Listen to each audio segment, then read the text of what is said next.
ఫిబ్రవరి 14 ఈ రోజును ప్రపంచంలోని పలు దేశాల్లో వాలంటైన్స్ డేగా నిర్వహించుకుంటారు. భారతదేశంలో మాత్రం 4 ఏళ్లుగా ఈ రోజు బ్లాక్ డేగా జరుగుతోంది. అందుకు కారణం పుల్వామాలో జరిగిన ఉగ్రదాడి. పాక్ ప్రేరేపిత ఉగ్రవాదులు నిర్వహించిన ఈ దాడిలో 40 మంది జవాన్లు అమరులయ్యారు. వారి బలిదానం వెలకట్టలేనిది. అందుకే అమరులారా వందనం అంటూ యావత్ భారత జాతి నాటి అమరులను స్మరించుకుంటోంది.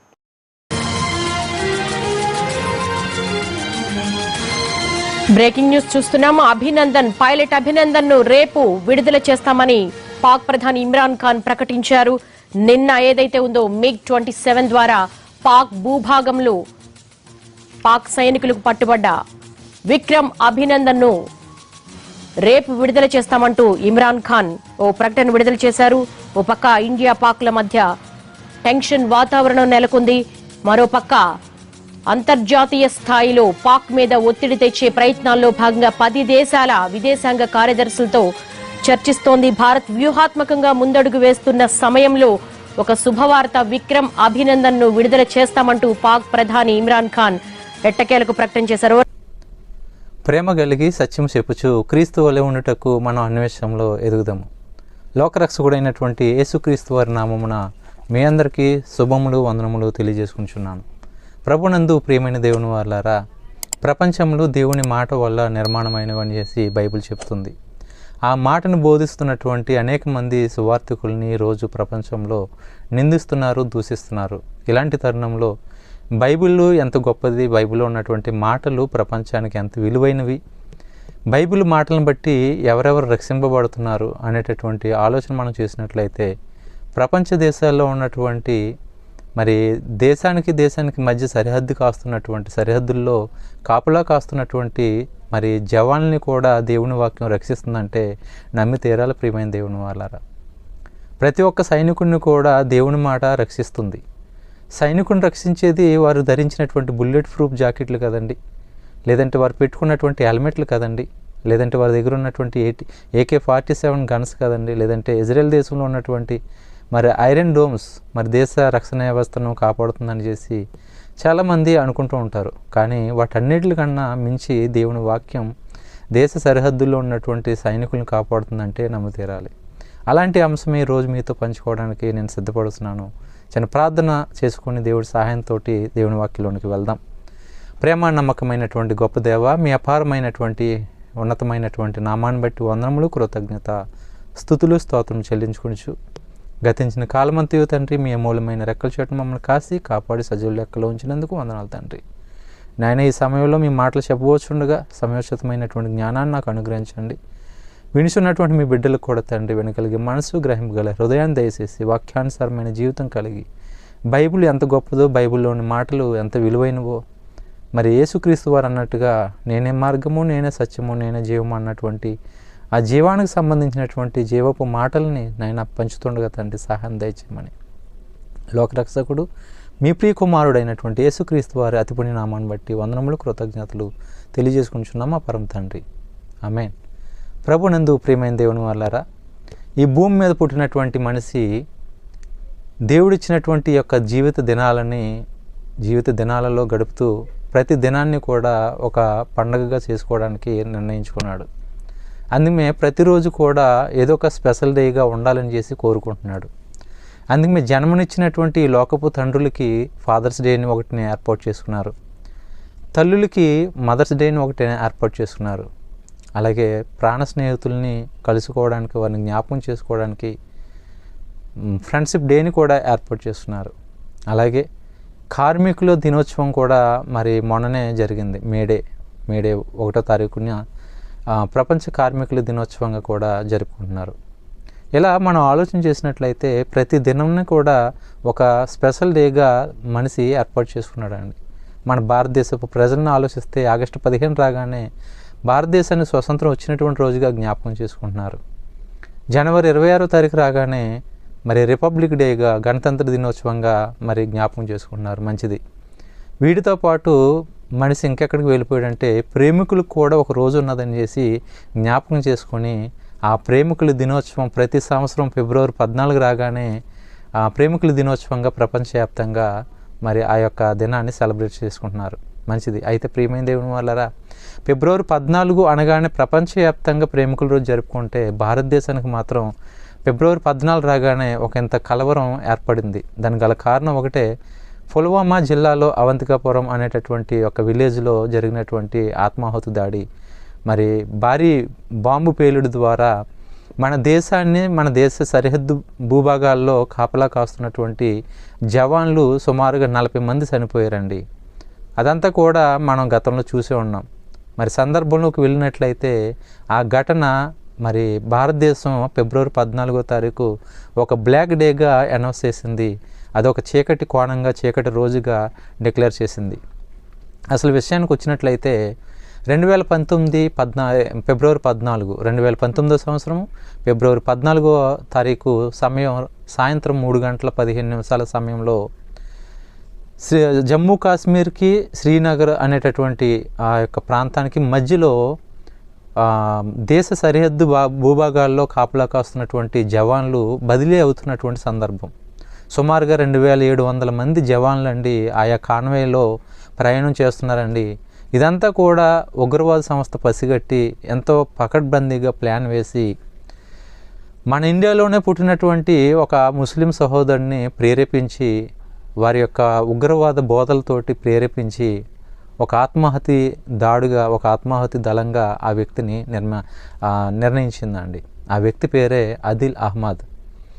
ఆదిల్ అహ్మద్ అనేటటువంటి ఆ వ్యక్తి ఉగ్రవాద ప్రేరితుడై భారతదేశపు యొక్క జవాన్లను చంపేయడానికి తనంతటి తానే ఆత్మాహుతి దళంగా మారిపోయాడండి.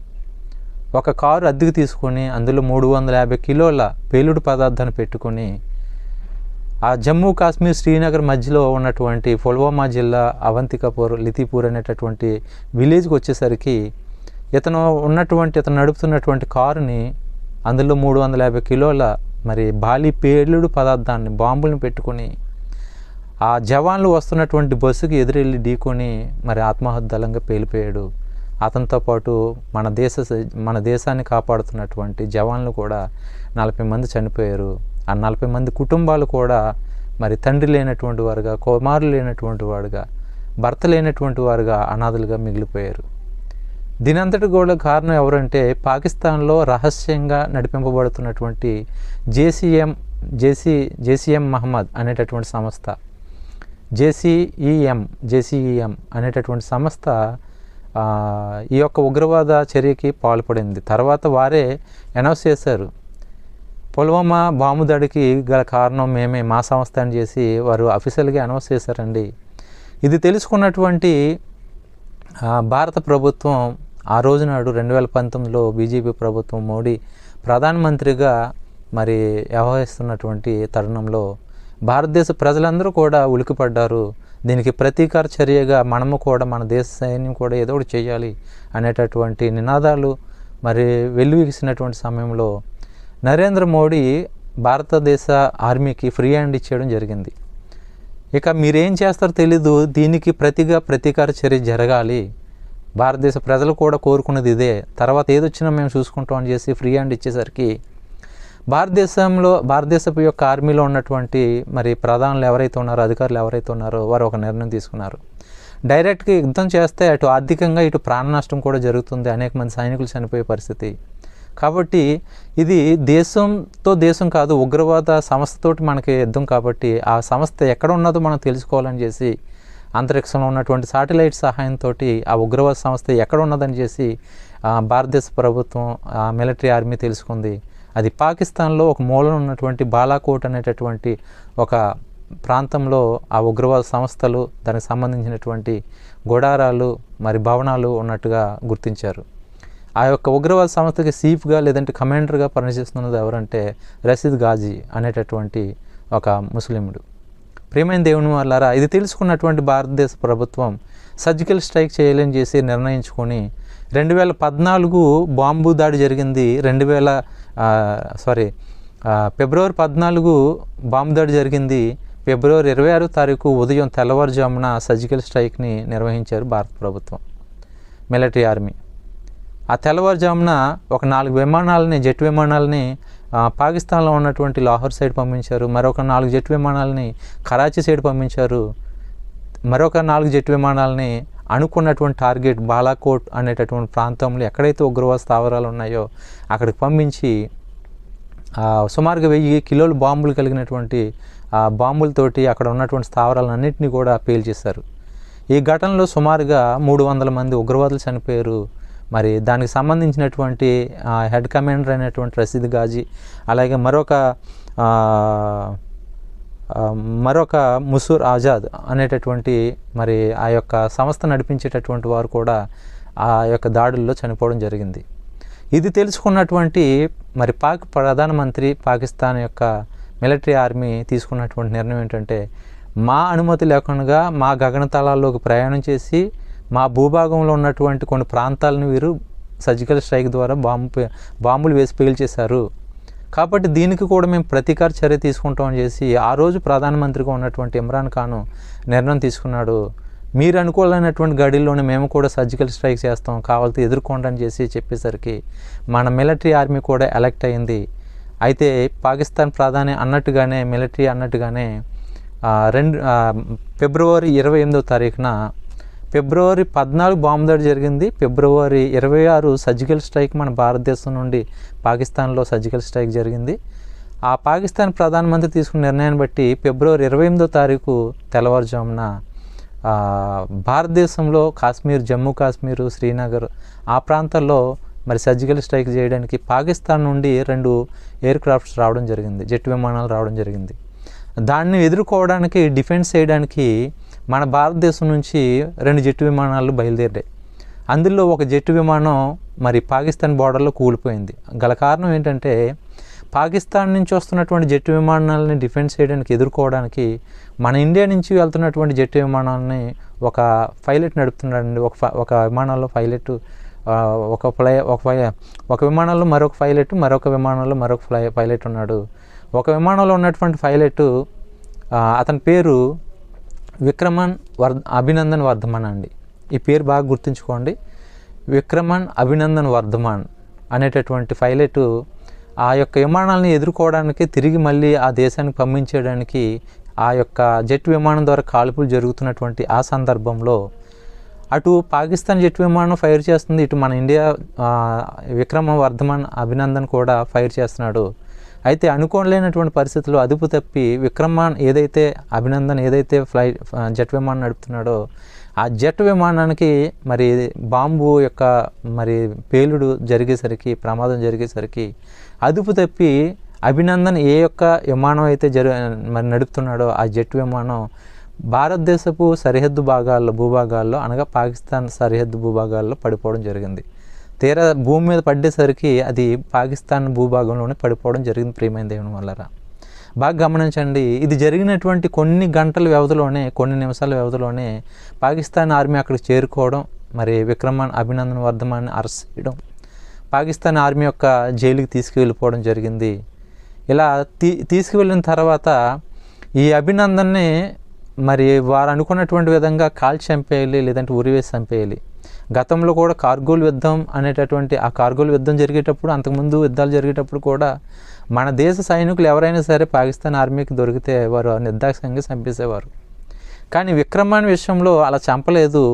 చంపకపోగా ఆ విక్రమన్ అభినందన్ వర్ధమాను అరెస్ట్ అయినటువంటి 3వ రోజు నాడే భారతదేశంలో అడుగుపెట్టి ప్రాణాలతో బయటపడ్డాడండి. దానికి గల కారణం ఏంటి అన్నదే ఈరోజు పాఠంలోనికి మనం వెళ్తూ ఆలోచిద్దాం. ప్రియమైన దేవుని వాళ్ళరా, అంటే బైబిలు ఒక శాస్త్రవేత్తని అనేకమైనటువంటి ప్రయోగాల్లో ఎలా చేయాలనేది నేర్పుతుంది.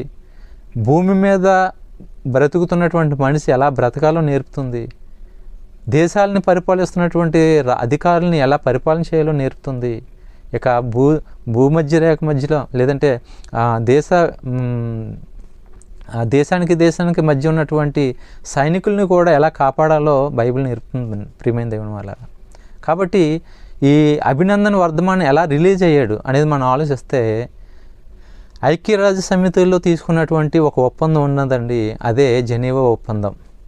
ఈ జెనీవా ఒప్పందంలో ఉన్నటువంటి ఆ యొక్క లా ఏదైతే ఉందో ఆ రూల్స్ని బట్టి ఆ లాను బట్టి ఈ అభినందన్ రిలీజ్ అవ్వడం జరిగింది ప్రియమైన దేవుని వాళ్ళారా. కానీ బీజేపీ ప్రభుత్వం ఆ రోజుల్లో చాలా సంబరాలు జరుపుకుంది. మా ప్రభుత్వం కాబట్టి అభినందన్ ప్రాణాలతో బయట తీసుకొచ్చాం, యుద్ధం చేయకుండానే అభినందన్ని రిలీజ్ చేయడం జరిగింది. పాకిస్తాన్ మెడలు వంచి అభినందన్ రిలీజ్ చేసి మరి తీసుకురావడం జరిగిందని చేసి ఈ యొక్క నినాదాలతో రెండోసారి కూడా బీజేపీ ప్రభుత్వం మరి ఎలక్షన్లో నగ్గడం జరిగింది. అది పక్కన పెడితే ప్రియమైన దేవుని వాళ్ళారా, వాస్తవానికి అభినందన్ రిలీజ్ అవ్వడానికి బీజేపీ ప్రభుత్వం కాదని, అభినందన్ రిలీజ్ అవ్వడానికి కేవలం జెనీవా ఒప్పందంలో ఉన్నటువంటి కొన్ని పాయింట్లు అనేటువంటి ఆలోచన ప్రతి ఒక్క భారతీయుడు తెలుసుకోవాలి. బైబిల్ పట్టుకున్నటువంటి క్రైస్తవుడు కూడా తెలుసుకోవాలి. ఎందుకంటే ఈ రోజు నాడు బైబిల్ ఒక మత పుస్తకంగా బైబిల్ బోధిస్తుంటే మత ప్రచారం అని చేసి అంటున్నారు కదా. మరి బైబిల్ ఎలాంటి విలువైనటువంటి మాటలు కలిగి ఉన్నదా? దేశ సైనికులను కూడా కాపాడే శక్తివంతమైనటువంటి మాటలు బైబిల్ కలిగి ఉన్నదని చేసి ప్రతి క్రైస్తవుడు తెలుసుకోవాలి. ప్రతి భారతీయుడికి కూడా ఈ మాటలు తెలియజెప్పాలి అనే ఉద్దేశంతో ఈ మాటలు ఈ యొక్క పాఠాన్ని సిద్ధపరిచి మేము ముందుకు తీసుకొస్తున్నాం ప్రియమైన దేవుని వాళ్ళారా. కాబట్టి ఈ మాటలు మీ అందరూ కూడా వినండి, అనేకులకి షేర్ చేయండి, ఈ ఛానల్ సబ్స్క్రైబ్ చేసుకొని మరి కామెంట్స్ కూడా మీకు అనిపిస్తున్నటువంటి కామెంట్స్ మీ పాఠం విన్న తర్వాత మీ అభిప్రాయాలను కూడా తెలియజేయాలని చేసి కోరుకుంటూ, మరి జెనీవా ఒప్పందం అంటే ఏమిటి అనేది మనం ఆలోచన చేసినట్లయితే ఈ జెనీవా ఒప్పందం మరి 1845లోనే ప్రారంభించారు. కానీ అందులో మెరుగైనటువంటి కొన్ని రూల్స్ని మాత్రం రెండో ప్రపంచ యుద్ధం తర్వాత తీసుకురావడం జరిగింది. ఎందుకు అంటే మొదటి ప్రపంచ యుద్ధం జరిగింది. మొదటి ప్రపంచ యుద్ధంలో అనేక దేశాల మధ్య యుద్ధం జరిగింది. అనేక దేశ సైనికులు ఆకలి దప్పులతోటి గాయాలతోటి చనిపోవడం జరిగింది. ఈ మొదటి ప్రపంచ యుద్ధంలో ఎవరు పట్టించుకోలేదు. కానీ రెండో ప్రపంచ యుద్ధం వచ్చేసరికి, ఈ రెండో ప్రపంచ యుద్ధం ముగిసేసరికి ప్రపంచ దేశాలన్నీ కూడా కళ్ళు తెరుచుకున్నాయి. మన దేశాలని కాపాడుతున్నటువంటి మరి జవాన్లు అన్యాయంగా చనిపోతున్నారు కదా. కొంతమంది అయితే ఆకలి దప్పులతో చనిపోతున్నారు, కొంతమంది అయితే బుల్లెట్ గాయాలు తగిలి చనిపోతున్నారు, సరైనటువంటి వైద్యం లేక చనిపోతున్నారు. మరి కొంతమంది సైనికులు అయితే ఒక దేశపు సైన్యం మరొక దేశ సైన్యానికి దొరికేసరికి చెరపట్టేసరికి ఆ దేశపు సైన్యం నిర్దాక్షిణ్యంగా అతి క్రూరంగా వారిని చంపేయడం జరుగుతుంది. ఇలాంటిది మానవత్వం కాదు. యుద్ధం అంటే యుద్ధంగానే జరగాలి, కానీ ఇలా అన్యాయంగా సైనికుల యొక్క ప్రాణం తీయకూడదని చేసి ఈ ఐక్యరాజ్య సమితిలో జెనీవా ఒప్పందంలో కొన్ని రూల్స్ మాత్రం తీసుకొచ్చారు ప్రియమైన దేవుని వాళ్ళారా. ఆ రూల్స్ ఏంటి, ఆ రూల్స్లో ఉన్నటువంటి ప్రాథమిక మూలాలు ఏంటి, సారం ఏంటని చేసి మనం ఆలోచిస్తే, ఒక దేశ సైనికుడు మరొక దేశ సైనికులకి యుద్ధంలో దొరికినప్పుడు ఆ సైనికుడిని చంపకూడదు. మొదటి ప్రధానమైనటువంటి సూత్రం. రెండవదిగా ఆ దేశ సైనికుడు గాయాలతో ఉన్నట్లయితే అతనికి వైద్యం అందజేయాలి.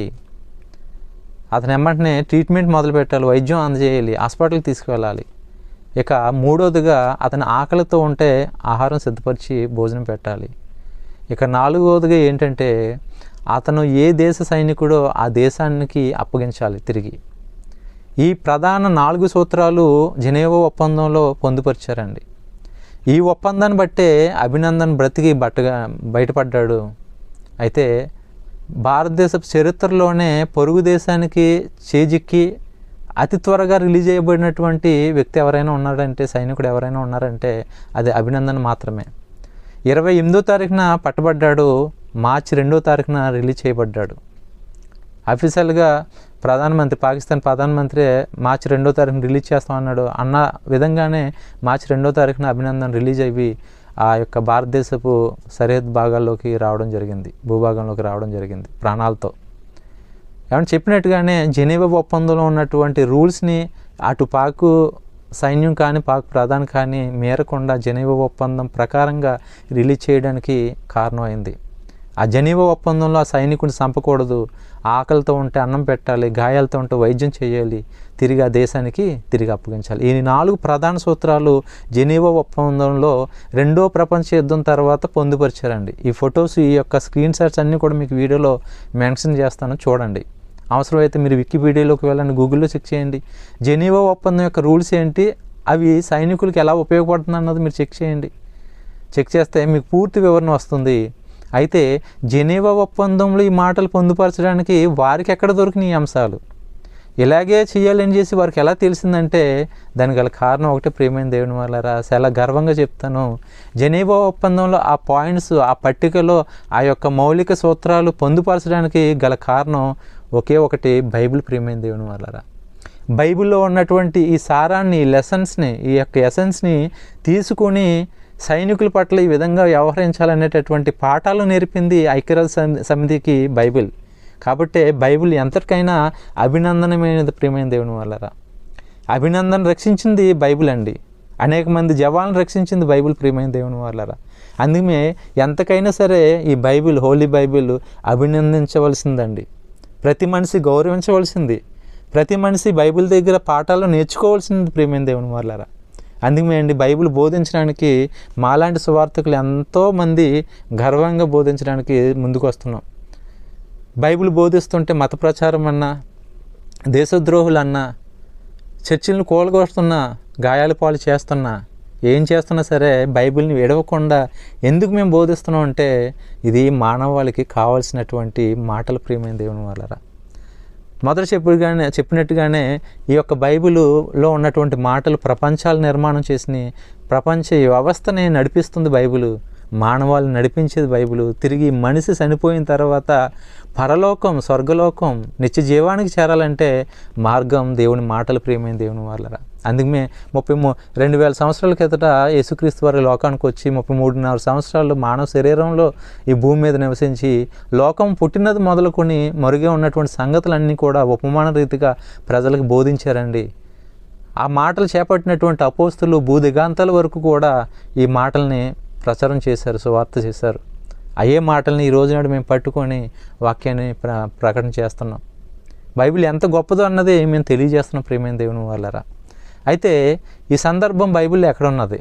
జెనీవా ఒప్పందంలో ఆ ఐక్యరాజ్య సమితికి ఈ యొక్క మూల పాయింట్లు ఏవైతే ఉన్నావో ఈ 4 అంశాలు పొందుపరచడానికి బైబిల్ ఏదైనా చెప్పిందా? అంతకుముందు చరిత్రలో అలాంటిది ఏదైనా జరిగిందా అనేది మనం ఆలోచిస్తే ఖచ్చితంగా జరిగింది. ప్రియమైన దేవుని వాళ్ళరా, ఆ సందర్భాన్ని మీకు చెబుతూ బైబిల్ ఎంత గొప్పదో చెప్పి ముగిస్తా అండి. ఒకసారి చూద్దాం. 2వ రాజుల గ్రంథం 6వ అధ్యాయము ఉన్నటువంటి సందర్భం అంతా కూడా మీరు చదవండి.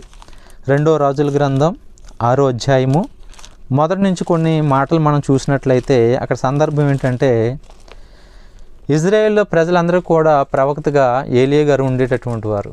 ఆ ఏలియా గారు మరి దేవుడితో వెళ్ళిపోయిన తర్వాత, ఆయన మరణించిన తర్వాత ఆయన శిష్యులలో ఒకడు ఎలీషా గారు. ప్రియమైన దేవుని వాళ్ళరా, ఈ ఎలీషా గారు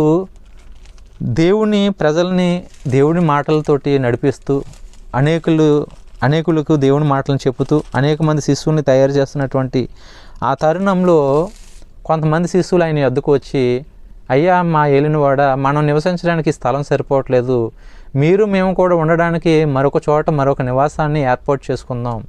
కాబట్టి ఆ నివాసానికి కావాల్సినటువంటి కట్టెలు మనం తీసుకురావాలి, మ్రాణులు మనం తీసుకురావాలి, దూలాలకి మ్రాణులు మనం కొట్టుకు తీసుకురావాలి.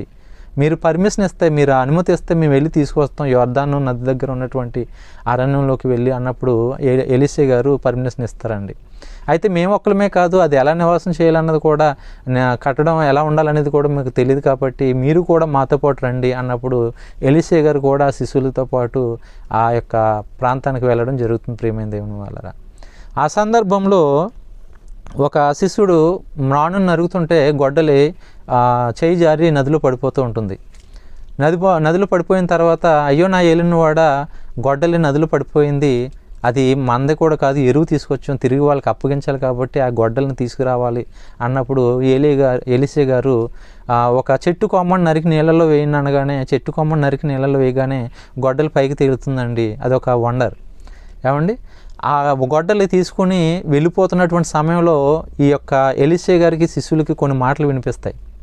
అలా వినిపిస్తున్నటువంటి సమయంలో ఏంటని ఆ మాటలు ఆలోచిస్తే, ప్రియమైన దేవుని వాళ్ళరా, సందర్భం ఆలోచిద్దాం. 2వ రాజుల గ్రంథం 6వ అధ్యాయము 8వ వచనం, 7వ వచనం నుండి చూద్దామండి. అతడు దాన్ని పట్టుకొని వానితో చెప్పగా వాడు తన చేయి చాపి దానిని పట్టుకున్నాను, అంటే గొడ్డలండి. ఆ పై సందర్భం కూడా మీరు చదవండి. తరువాత వచ్చిన 8వ వచనంలో మనం ఆలోచన చేసినట్లయితే, సిరియా రాజు ఇశ్రాయేలుతో యుద్ధం చేయవలనని కోరి తన సేవకులతో ఆలోచన చేసి పలాని స్థలమందు మనం దండుపేట ఉంచుదామని చెప్పాను. అయితే ఆ దైవజనుడు ఇజ్రాయేల్ రాజునకు వర్తమానం పంపి, పలాని స్థలమునకు నీవు పోవద్దు, అచ్చటికి సిరియన్లు వచ్చి దిగి ఉన్నారని తెలియజేశాను. గనుక ఇజ్రాయేల్ రాజు దైవజనుడు తనకు తెలిపిన హెచ్చరిక చేసిన స్థలమునకు పంపి సంగతి తెలుసుకొని తన వారిని రక్షించుకున్నాను. ఇలాగ మాటికి జరుగుచూ వచ్చినందున సిరియా రాజు కల్లోలపడి, ఏమండి సిరియా రాజు ఏమనుకున్నాడంటే ఇజ్రాయెల్ దేశము భూభాగాన్ని మనం కబ్జా చేయాలండి అని ఆలోచించాడు. ప్రియమైన దేవుని వాళ్ళారా, ఈ రోజు నాడు చూడండి, పాకిస్తాన్ కూడా మన దేశ సరిహద్దులో ఉన్నటువంటి కాశ్మీర్ని పాకిస్తాన్ భూభాగంలోకి ఎలాగైతే కలుపుకోవాలని చేసి ప్లాన్ చేస్తున్నారో దాని గురించే కదండి కార్గిల్ యుద్ధమైనా మరొకటైనా నిన్న మొన్న జరిగినటువంటి ఆ పుల్వామా బాంబు దాడి అయినా సరే ఈ యొక్క జమ్మూ కాశ్మీర్ని పాకిస్తాన్లో కలుపుకుందామని చేసి భూభాగం కలుపుకుందామని చేసి ఇక్కడ కూడా సిరియా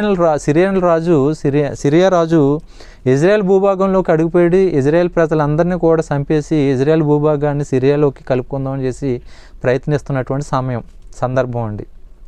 ఏమంటే ఆలోచించండి. మరి నిన్న మొన్న కూడా ఇజ్రాయెల్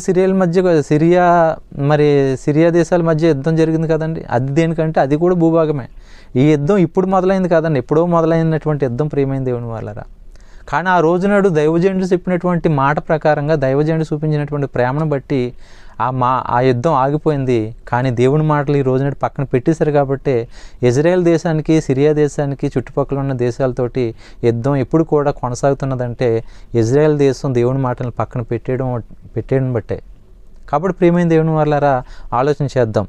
సిరియా రాజు అనుకున్నాడట ఇజ్రాయెల్ దేశంలోకి మనం పలానా స్థలంలోకి వెళ్ళి దండుపేటను దింపి ఇజ్రాయెల్ ప్రజలందరినీ కూడా చంపేద్దామని చేసి ఒక మాస్టర్ ప్లాన్, ఒక ప్రణాళిక సిద్ధపరుచుకున్నటువంటి సమయంలో ఈ మాటలు దైవజనుడు అయినటువంటి ప్రవక్త అయినటువంటి ఎలీషా గారికి తెలియనప్పుడు ఆ ఎలీషా గారు రాజుకి తెలియజేశాడు, ఇజ్రాయెల్ రాజుకి.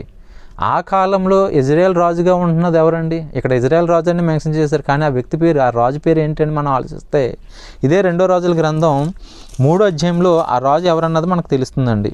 ఆ రాజు ఎవరట? అహాబు కుమారుడైన యెహోరాము యోధా రాజు అయిన యెహోషాపాతు ఏలుబడిలో 18వ సంవత్సరం ముందు సోమ్రోన్లో ఇజ్రాయెల్ వారికి రాజై ఉండి 12 సంవత్సరములు ఏలెను. ఏమండి అహాబు కుమారుడైన యెహోరాము ప్రియమైన దేవుని వాళ్ళారా 12 సంవత్సరాలు ఏలాడటండి రాజుగా. సోమ్రోన్ పట్టణాన్ని రాజధానిగా చేసుకుని ఇజ్రాయెల్ ప్రజలందరికీ కూడా రాజుగా ఉన్నాడు. యోధా వారికి మాత్రం ఎవరున్నారండి రాజుగా? యెహోషాపాతు ఉన్నాడు.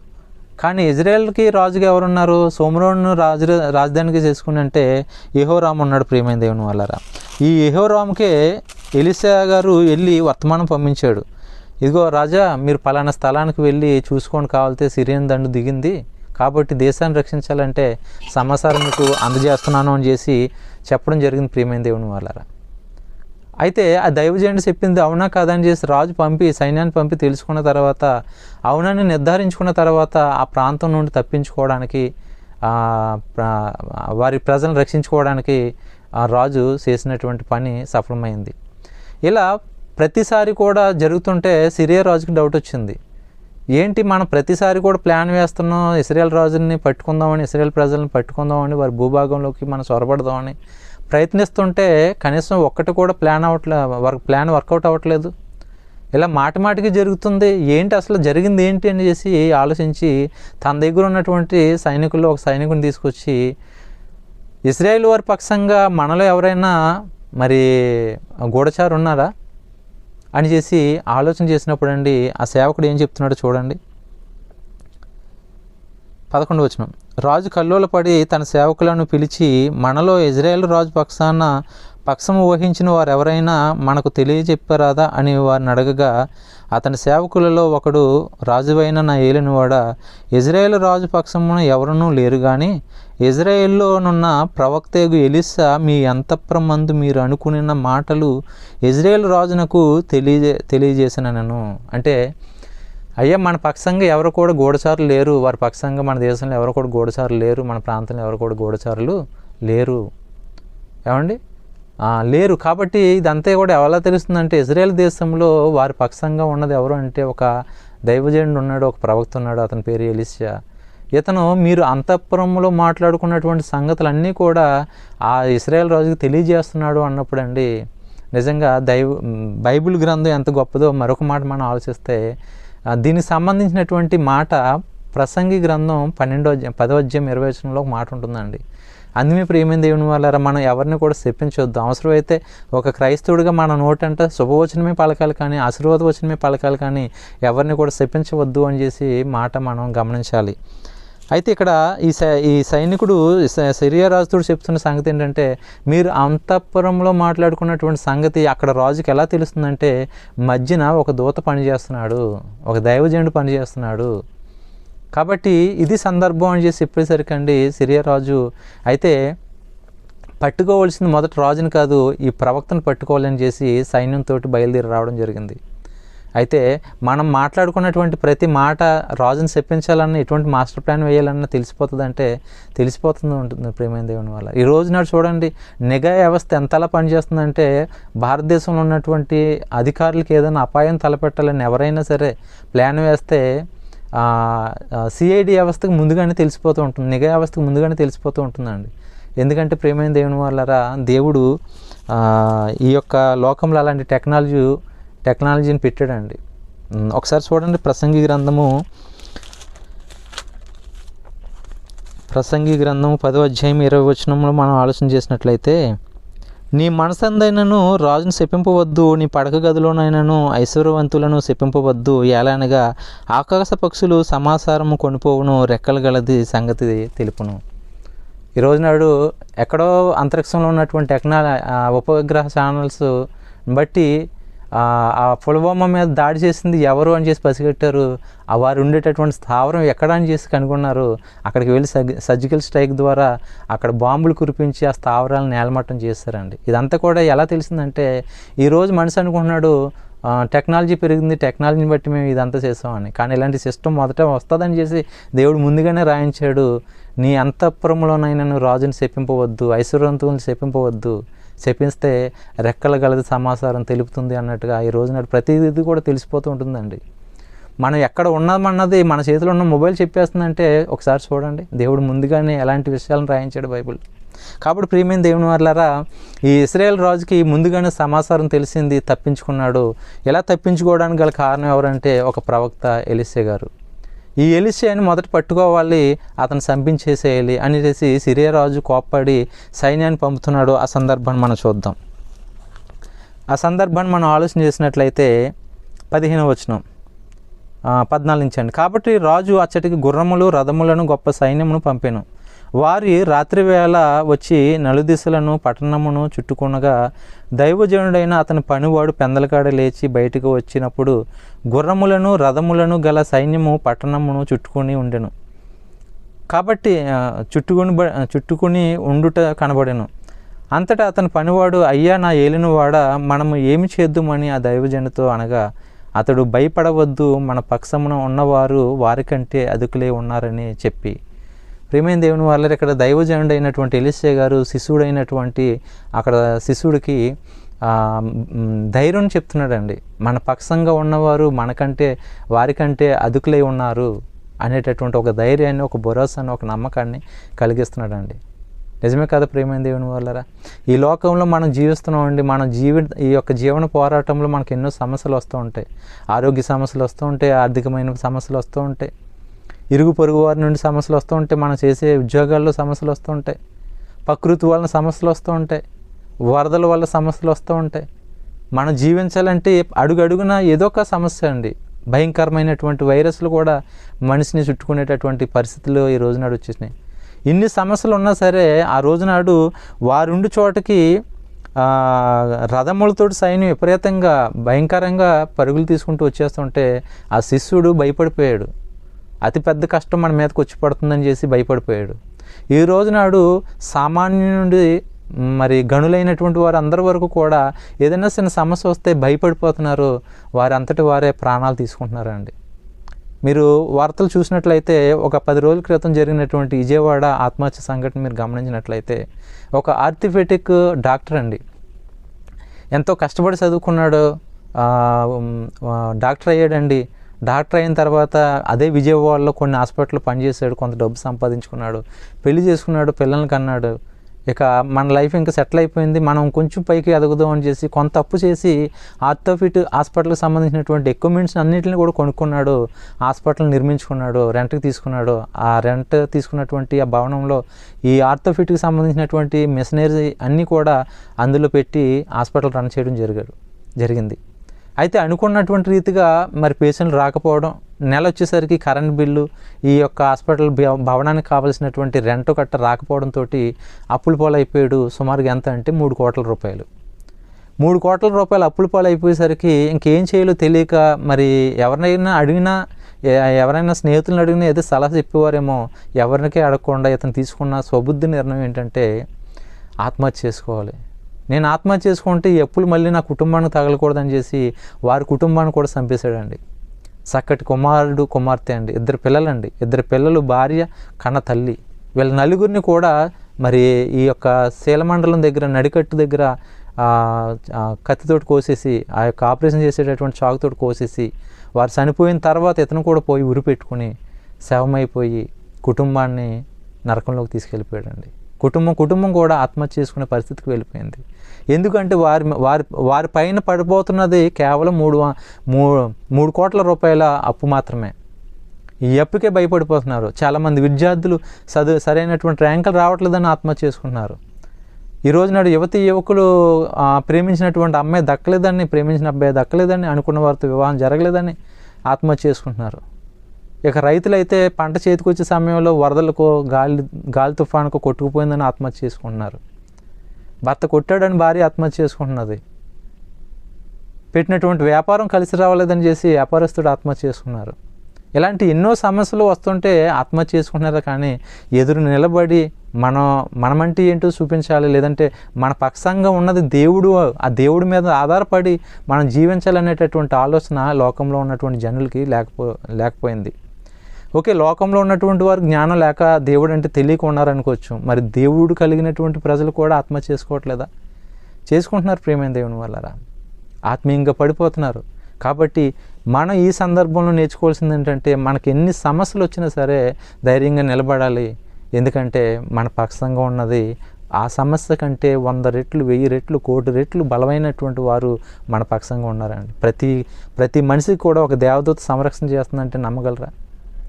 దేవుడు నిర్ణయించగా, దేవుడు నియమించగా మన పక్షంగా ఒక దేవదూత కష్టపడుతుందంటే మీరు నమ్మాలి. ప్రియమైన దేవుని వల్ల మన పక్షంగా ఉన్నది బలమైనటువంటి వారు. ఆ దేవుణ్ణి మనం నమ్మినప్పుడు మన మీద ఎటువంటి సమస్య వచ్చినా మనం ఎందుకు కృంగిపోవాలి, ఎందుకు బాధపడాలి, ఎందుకు ఆత్మహత్య చేసుకోవాలి? కాబట్టి ఇటువంటి విలువైనటువంటి మాటలు విన్నప్పుడు అండి మనకు ధైర్యం వస్తుంది. ప్రియమైన దేవుని వల్ల ఎవరో ఓదార్చారని చేసి ఓదార్పు మనుషులకి బలాన్ని చేకూర్చదండి. ఎక్కడో లోతుల్లో పెరుగుతానో అలాగే ఉండిపోతుంది. కానీ దేవుడు మనకి మాట ఇస్తే, దేవుడు ఓదారిస్తే ఆ యొక్క ఆదరణ ఎంత బలంగా ఉంటుందో మనం గమనించాలండి. ఇక్కడ దైవజనుడు అయినటువంటి ఎలీషా గారు కూడా చెప్తున్నారండి, నాయన నువ్వు భయపడవద్దు, మన పక్షంగా ఉన్నది వారికంటే బలమైనటువంటి వారు, అధికమైనటువంటి వారు అని చేసి మాట మనం చూస్తుండగా చూడండి. దైవజనుడు భయపడవద్దు, మన పక్షంగా ఉన్నవారు వారికంటే అధికులై ఉన్నారని చెప్పాను. యెహోవా వీడు చూసినట్లు దయచేసి వీరి కండ్లను తెరవమని ఎలీషా ప్రార్థన చేయగా యెహోషువ ఆ పనివాని కండ్లను తెరవజేశాను. గనుక వాడు ఎలీషా చుట్టూను పర్వతము అగ్ని గుర్రముల చేత రథముల చేతను నిండి ఉండుట చూశాను. ఆ దండు వారు అతను సమీపించినప్పుడు ఎలీషా ఈ జనులను అంధత్వంతో మొత్తమని యెహోవాను వేడుకొనగా ఆయన ఎలీషా చేసిన ప్రార్థన చెప్పున వారిని అంధత్వంలో మొత్తెను. ఇక్కడ మనం ఆలోచన చేసినట్లయితే అటు శిశుడైనటువంటి వాడికి ధైర్యం చెప్తూ ప్రార్థన చేయగా వారి కండ్లు తెరుచుకున్నాయండి. ఆ శిశుడు యొక్క కండ్లు తెరుచుకున్న ఆత్మీయ నేత్రాలు తెరుచుకున్నప్పటికీ వచ్చినటువంటి సైన్యం అంతా కూడా ఆవరించేస్తే వారికి పైన మహాకాశాల నుండి మహాసైన్యం దిగడం ఆ శిష్యుడు చూసి దేవుడి మీద అపారమైన నమ్మకం కలిగి ఉన్నాడండి. అదే సమయంలో ఎలీషా గారు మరొక ప్రార్థన చేశారు, ప్రభువా ఈ వస్తున్నటువంటి యొక్క సిరియా సైన్యానికి అంధత్వం కలగజేయమన్నప్పుడు అండి ఆ సిరియా జనులందరూ కూడా అంధత్వం ఒకేసారి కలిగిందండి. కండ్లు కనిపించకుండా వారి కండ్లు అంధత్వంలో మునిగిపోయాయి. ఇదంతా కూడా ఎలా ఉన్నదంటే మీరు బాగా గమనించండి, ఏ ఒక్క ఉగ్రవాది అయినా సరే మిలిటరీ ఆర్మీకి దొరికినప్పుడు అతనికి కండ్లకు గంతలు కట్టేసి లేదంటే మొహానికి ముసుగు వేసేసి ఆ చెరసాలకు తీసుకువెళ్ళిపోతూ ఉంటారు.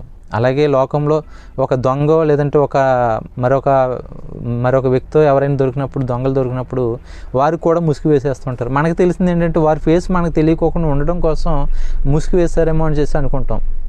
ఒక విధంగా అది కరెక్ట్ అయితే ఉండొచ్చు, కానీ అసలు రీజన్ ఏంటంటే వీరు అరెస్ట్ చేయబడినటువంటి ఆ స్థలం నుండి తీసుకువెళ్తున్నటువంటి ఆ స్థలం వరకు వీరు ఎక్కడికి వెళ్తున్నారో తెలియకూడదు. తెలిసిందంటే వీరు మరొక విధంగా తప్పించుకునే అవకాశం ఉంటుందని చేసి అటు ఉగ్రవాది దొరికినా ఇటు దొంగ దొరికినా సరే వారి కళ్ళకి గంతలు కట్టేస్తూ ఉంటారు.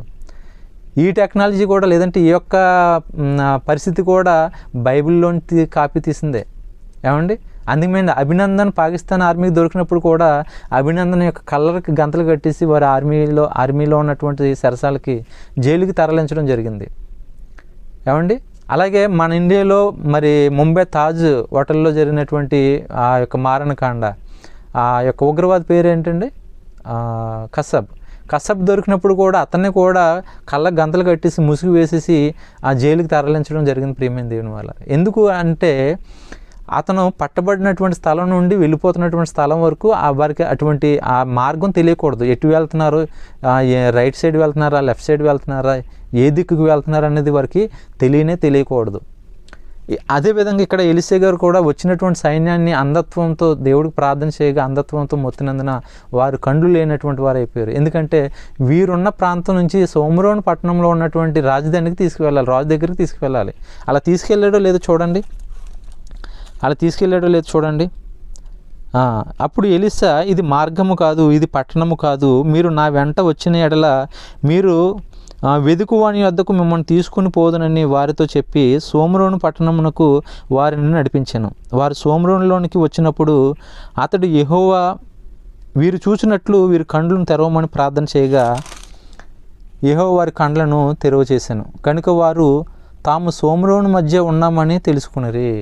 అంటే సోమరోనికి నడిపించేశాడు, రాజు ఉన్నటువంటి ఆ పట్టణానికి తీసుకొచ్చిన తర్వాత మళ్ళీ యెహోవాకి దేవునికి ప్రార్థన చేయగా మళ్ళీ యెహోవా దేవుడు వారికి కండ్లు చూపుని దయచేయగా వారు మనం అందరం కూడా ఎక్కడున్నాం అని చేసి నెత్తుకుంటే మన సోమరోన్ పట్టణంలోనికి వచ్చేసాం, రాజధానికి వచ్చేసామని తెలుసుకున్నారండి.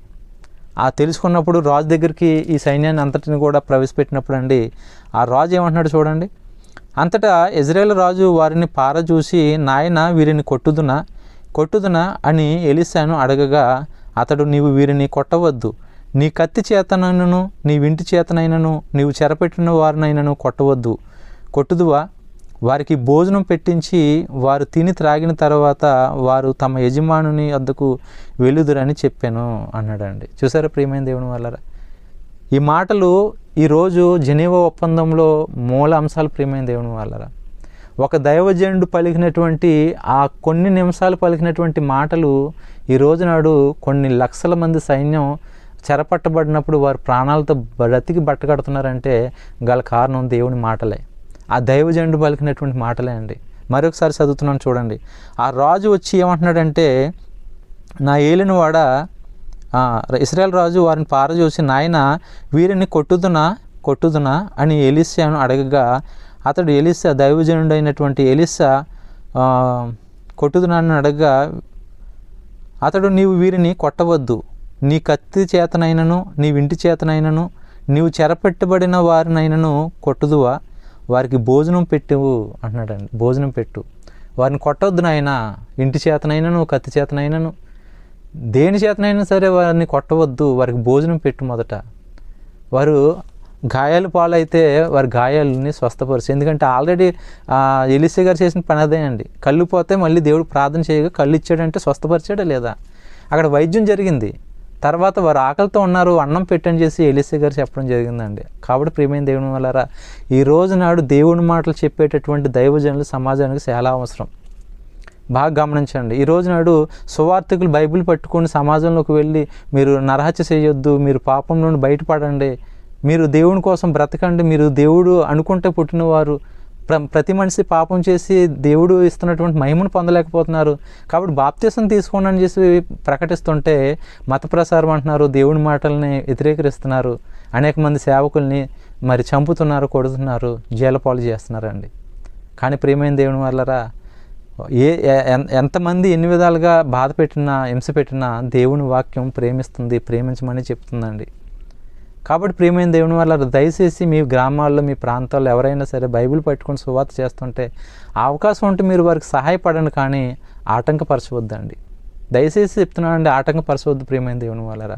అది మీ గ్రామానికి, మీ ఊరికి, మీ పట్టణానికి శుభం కాదు, అది అశుభంగా మారిపోతూ ఉంటుంది. మీకు తెలియదు ప్రియమైన దేవుని వల్లరా. కానీ ఏ దైవజనులైనా సరే వాక్యం చెప్తుంటే వారిని చెప్పనివ్వండి. మీకు వినడం ఇష్టం లేకపోతే అక్కడి నుంచి వెళ్ళిపోండి తప్ప, కానీ వారిని ఆటంకపరచవద్దు ప్రియమైన దేవుని వాళ్ళరా. ఆటంకపరచవద్దండి. ఒకవేళ ఆటంకపరచాలనుకుంటే మరి 5 సహోదరులను కూడా ఆటంకపరచాలి కదా. ఏమంటే ప్రతి సంవత్సరం 2 సార్లు ప్రతి వీధిలో కూడా జాతరలు చేస్తూ ఉంటారు కదండి. దశమి వచ్చినా, వినాయక చవితి వచ్చినా సరే, మరి వీధుల్లోంచి వెళ్తున్నప్పుడు ఏ ఒక్కరైనా ఆటంకపరచరు కదా. మరి అలాంటప్పుడు ఎందుకంటే క్రైస్తవులు అంటే మీకు అంత కోపం, అంత ద్వేషం? కాబట్టి ప్రియమైన దేవుని వల్లరా, దేవుని వాక్యం చెప్తున్నటువంటి సువార్థకులను మీరు ఆటంకపరచవద్దు. ఇక్కడ దైవజనుడు చెప్తున్నటువంటి మాటను బట్టి ఆ రాజు ఏం చేశాడంటే ఆ సైనికులకి ఆహారం సిద్ధపరిచాడండి. ఈరోజు జెనీవా ఒప్పందంలో ఉన్నటువంటి ఆ మూల పాయింట్లు దొరకడానికి ఇదే కారణం ప్రియమైన దేవుని వల్లరా. ఈ దైవజనుడు చెప్పినటువంటి మాటలే కారణం. వీరిని చూడండి ఏమంటున్నాడు చూడండి. అని ఎలీసాను అడగగా అతడు, వీరిని కొట్టవద్దు, నీ కత్తి చేతనైనను నీ ఇంటి చేతనైనను వీరిని చెరపట్టిన వారినైనను కొట్టుదువా, వారికి భోజనం పెట్టించి వారు తిని త్రాగిన తర్వాత తమ యజమాని వద్దకు వెళ్ళుదురని చెప్పాను. అతడు వారి కొరకు విస్తారమైన భోజన పదార్థములు సిద్ధపరచగా వారి అన్నపానములు పుచ్చుకొని రాజు సెలవు పొంది తమ యజమానుని వద్దకు పోయిరి. అప్పటి నుండి సిరియన్లు దండువారు ఇజ్రాయేల్ దేశంలోనికి వచ్చుట మానిపోయాను. యుద్ధం మానిపోయింది ప్రియమైన దేవుని వాళ్ళరా. ఆ రాజు, ఆ యొక్క దైవజనుడు ఎలీసా గారు చెప్పిన మాట ప్రకారంగా రాజు చేశాడండి. వారందరూ కూడా విస్తారమైనటువంటి భోజన పదార్థాలను సిద్ధపరిచాడు. వారు ఆకలితో ఉంటే వారి దగ్గర ఉన్నటువంటి జిన్నుగడ్డల్ని, గోధుమ రొట్టెల్ని ప్రతిదీ కూడా వారికి కొసరు వడ్డించి వారు కడుపు నిండా తిన్న తర్వాత, తృప్తి పొందిన తర్వాత వారందరినీ కూడా వారు ఏ దేశం నుండి వచ్చారో ఆ దేశానికి తిరిగి పంపించేయడం జరిగింది. సిరియన్లందరినీ కూడా సిరియా దేశానికి పంపించేయడం జరిగిందండి. అలా వెళ్ళిపోయినటువంటి వారందరూ కూడా మరొకసారి యుద్ధం పేరున ఇజ్రాయెల్ దేశంలోనికి రావడం మానిపోయారటండి. యుద్ధం ముగిసిపోయిందండి. ఈ రోజు నాడు ఈ ప్రజెంట్ ఇప్పుడు కూడా ఇజ్రాయెల్ దేశానికి, సిరియా దేశానికి, అటు పాలస్తీనా దేశానికి మధ్యన వైరం జరుగుతుంది, యుద్ధం జరుగుతుందండి. ఈ యుద్ధాన్ని ఎదుర్కోవడానికి ఇజ్రాయెల్ దేశ ప్రధాని నెతన్యాహుకు కూడా మరి ఏదో ఐరన్ డోములను చేసి ఎన్నో సామగ్రిని, యుద్ధ వ్యవస్థని మెరుగుపరుచుకుంటున్నాడే, కానీ ప్రేమ చూపిస్తున్నాడా ప్రియమైన దేవుని వాళ్ళరా? ప్రేమ చూపిస్తున్నాడా? ఒకసారి ఆలోచించండి. నిజంగా వీటికి పెట్టేటటువంటి పెట్టుబడి అంతటి కూడా పొరుగు దేశాల్లో ఉన్నటువంటి ఆ యొక్క బాంబు దాడుల్లో గాయపడినటువంటి వారికి వైద్యం చేపిస్తే ప్రేమను పొందుకుంటాడు కదండి. వారందరూ కూడా ఆకలి దప్పులతో ఉన్నారండి, వారికి అన్నం పెడితే ప్రేమను పొందుకుంటాడు కదా. ఆ దేశాల్లో యవనస్తులు అందరూ కూడా బాంబులు పట్టుకుంటున్నారు, గన్నలు పట్టుకుంటున్నారు. వాళ్ళందరూ కూడా ఉద్యోగ అవకాశాలు ఇప్పిస్తే వారందరూ కూడా గన్నను వదిలేసి వ్యవసాయమో ఉద్యోగమో చేసుకుంటారు కదండి. ఈ ప్రేమను చూపించవచ్చు కదా ప్రేమైన దేవుని వాళ్ళరా. కానీ ఎవరు చెప్తారండి? ఇజ్రాయెల్ దేశంలోకి యుద్ధం మానిపోయింది ఆ రోజునాడు దైవజనుడు చెప్పిన మాట ప్రకారం, మాట వింటే. కానీ ఈ రోజునాడు అయ్యే మాటల్ని ఇజ్రాయెల్ దేశం పక్కన పెట్టింది కాబట్టి ఆ దేశం మీదకి యుద్ధాలు ఇంకా వస్తున్నాయండి. ఇక్కడ మీకు ఇంకొక విషయం చెప్పమంటారా? మన భారతదేశంలో కూడా విజయనగర సామ్రాజ్యం శ్రీకృష్ణదేవరాయలు పరిపాలిస్తున్నటువంటి కాలంలో కూడా ఇలాంటి సిచ్యువేషన్ ఒకటి జరిగింది. కానీ అక్కడ జరిగినటువంటి సందర్భానికి ఇక్కడ జరిగినటువంటి సందర్భాన్ని మీకు జస్ట్ ఒకసారి పరిచయం చేస్తాను, జాగ్రత్తగా వినండి. శ్రీకృష్ణదేవరాయ రాజుగారు, విజయనగర సామ్రాజ్యపు రాజు శ్రీకృష్ణదేవరాయలు ఉన్నటువంటి కాలంలో ఆస్థాన కవిగా తెనాలి రామకృష్ణుడు ఉండేటటువంటి వాడు.